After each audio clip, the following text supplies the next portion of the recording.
In this lesson, what we're going to be doing is creating the lasers for our, the aliens for our game.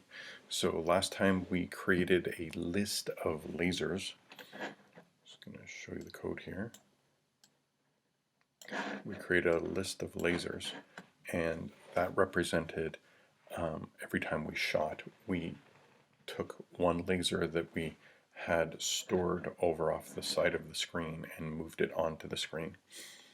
And as it went off of the top of the screen, we moved it back to its staging area. So we're going to do the exact same thing for our alien. At the moment we just have a single one. We're going to replace this single one with a list of aliens, and we're going to do the same thing. We're going to stick it over off of the screen. Every time we need an alien, we're actually going to call a function this time that moves it over. And when we're done with the aliens, when they go off the bottom of the screen, we're going to move it back to the staging area. So I'm just going to take this line of code that creates a single alien and replace it, and you'll notice it looks very similar to the lasers. So we create a list of aliens, we loop through our aliens, and we have a constant called total number of aliens. In our case, if we look, it's going to be equal to 5. And we create a single one at a time, and then we add it to our list of aliens. So that's going to create our list of aliens for us. To start the game, we're going to create a single alien and move it actually to the top of our screen. So I'm just going to grab this line of code, and you'll notice it's a function.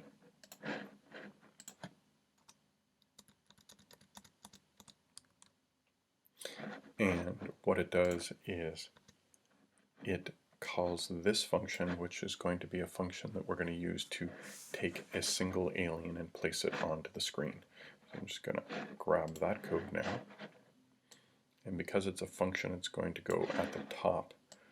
It's actually going to go at the top of our game scene. So I'm going to move to the top of the game scene and paste that function in. So what this function does is it loops through all of our aliens, and it checks to see if there is an alien that has an X position less than 0, which means that it's over on the side of our screen.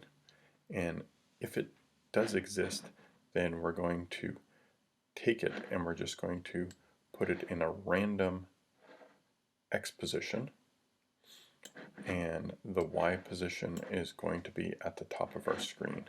So I'm just going to see if, and then if this is true, as soon as we're done, we're going to use the break command to hop out of this, because as soon as we find one alien that is over to the side that we can move over, we move it over and then we stop. So every time we call this function, that's what's going to happen. Once we have the single alien on our screen, we're just going to move to the bottom.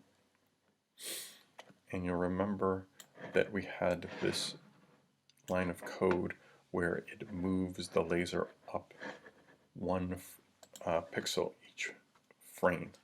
So we're going to do the exact same thing for our aliens, but instead of moving it up, we're going to be moving our alien down. So I'm just going to grab that code.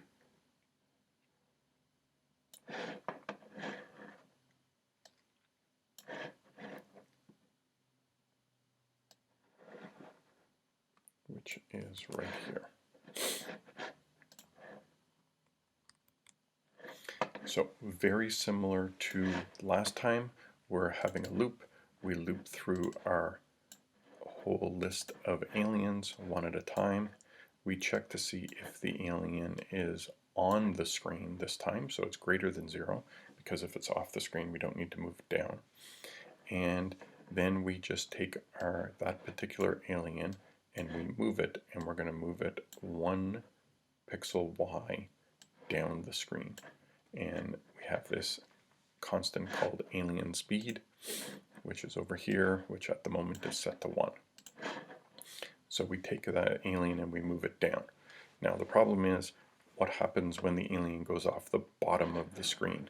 So if a particular alien goes off the bottom of the screen, then what we do is we just take it and we move it back to the holding area.